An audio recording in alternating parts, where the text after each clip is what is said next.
Welcome back, folks, and if you're just joining us now, let me update you on what's going on down on the field. We have Squeaky 101 up against Redford 6207. Wait, that's Redford 6207!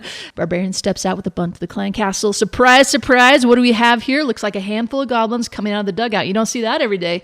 And that Barbarian is out of there. We got an archer on first, goblins on the approach. And what's that? We got a flyer in the field. No, hold on, that stuff is targeted like a torpedo. Out of nowhere, smacks that first goblin right in the back of the neck.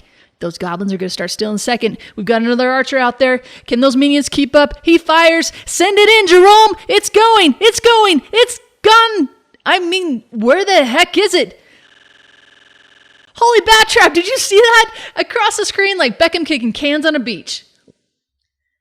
Yeah, so that just happened.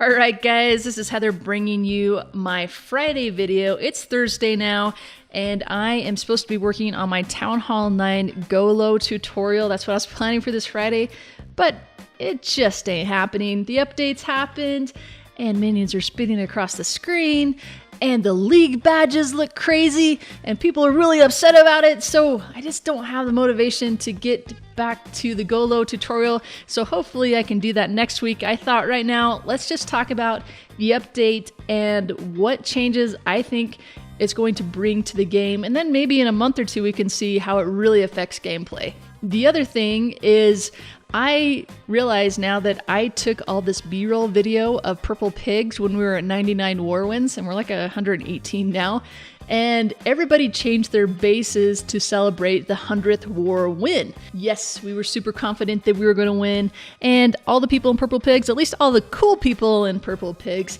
changed their war base to celebrate the upcoming 100th win, and then I never showed the video. So I'm going to be rolling that in the background so we can have a celebration for Purple Pigs a few months later.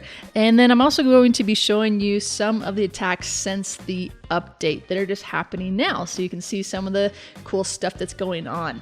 All right, let's talk about what's in the update, and let's start with the spell revamps.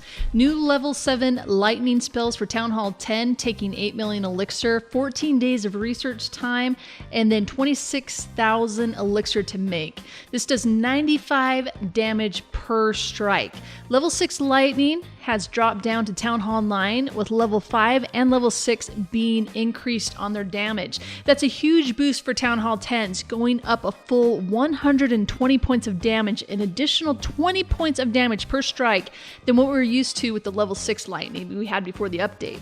So before the update, each level of lightning would increase the strike by 5 damage. And now after the update, it's a 10 damage increase, making it an increase of 60 points of overall damage for lightnings 5, 6, and 7. So this means that 2 level 7 lightning should be able to take out a level 7 air defense. I haven't tested that yet, but that's what the numbers say.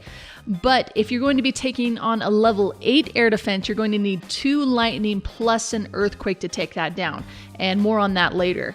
So along with the change to lightning, the lightning pattern has also changed, so those bolts are much closer together, meaning you're able to do a lot more damage to buildings exactly where you drop your lightning than you were before. Now for poison. Poison is going to work more like a single target inferno with regards to its rate of damage. It's going to start off really slow, but then it's going to do a massive amount of damage to the clan castle troops the longer they stay in the poison. This means you're going to be able to take down those higher hit point troops with a poison spell.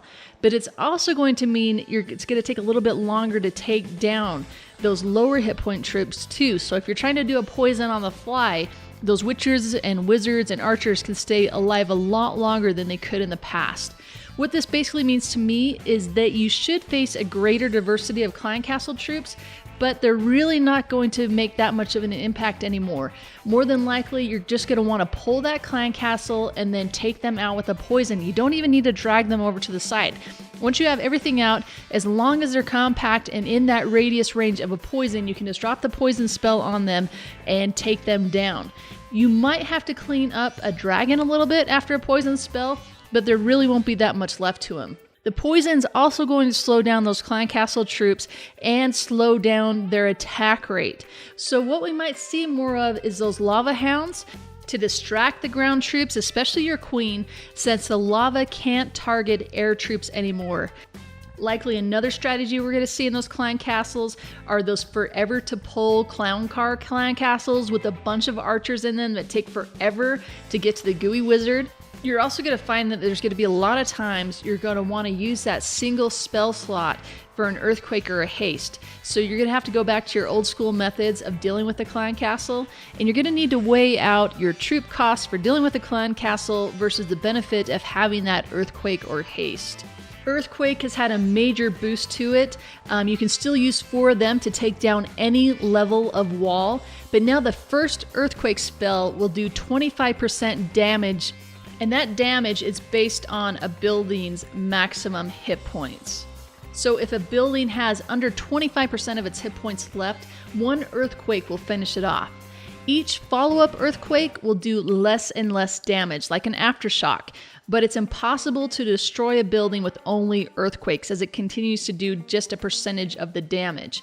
This 25% damage increase on the first earthquake spell now makes it possible to take out air defenses with 2 lightning and 1 earthquake. So for you dragon attackers out there, you can take out 1 air defense plus have a rage to get your dragons through those high hit point buildings to take down those final 2 air defenses. Yes, dragons are coming back in a major way for Town Hall 8, and there are huge possibilities for them at Town Hall 9 and Town Hall 10, where 2 air defenses can be taken down with spells only. And then we got the freeze spell that will now freeze air troops, which is something I've been looking for quite a while. It got me every time thinking I'd catch those loons and the dragon when I froze the infernos and be like, oh crap, how could I forget again? That doesn't work. Not anymore. Another nice change is that attacking troops are going to engage those defending troops from further away. So hopefully this update is going to bring that happy medium where your troops aren't going to ignore the enemy clan castle while they're being smacked in the face by them, but they're also not going to run halfway across the screen chasing the skeleton. Another nice change now is the total destruction tiebreaker. If the score is even at the end of the clan war, the clan with the highest destruction percentage in their attacks will be the victor. This is really great for those clans with all Town Hall 10s who tend to just have a lot of 2-star attacks. It gives them a reason to aim for higher percentages. But it's even great for us more well-rounded clans who have our share of ties as well. This can really push your clanmates to eke out those last points of damage. I like this change a lot because before, a tie just felt like both sides lost. Now, attack and defensive tabs are shown under My Team and Enemy Team on the Clan War map to give even more information and more stats, which we just love and can't get enough of. This is going to really help you narrow down what base you should be attacking to give your clan the highest destruction percentage. There's also a button on the war map for army overview, just to keep things more streamlined. Titan players can now buy a 1-week shield, which means those guys can now go on vacation to Antarctica and not worry that they're going to find themselves in silver when they come back. And finally, level 11 walls actually match the Town Hall 10 and the Town Hall 10 buildings, making everything just lavarific with the flowing magma walls.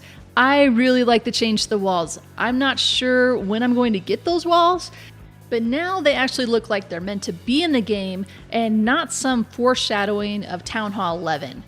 Along with that, Town Hall 10 is getting 25 new walls. 25 new walls that I'm just not going to build. I'm so far behind on my walls as it is, and to think about building up another 25 when I'm pretty happy with my base design is a bit of a buzzkill. So the benefit to not having those walls in Clan Wars, those new 25 walls, is that they're not going to count against me in the Clan War matchup. And that's going to be an advantage for my clan. So thinking with that 0.5 mentality and what my clash goals are, right now, not building 25 walls and having my opponents go ahead and build those 25 walls is going to help my clan out. So once I start trophy pushing though, that's something that's likely going to be a huge benefit. So I'll need to add those 25 in there at that point. But until then, they're just going to stay in my shop.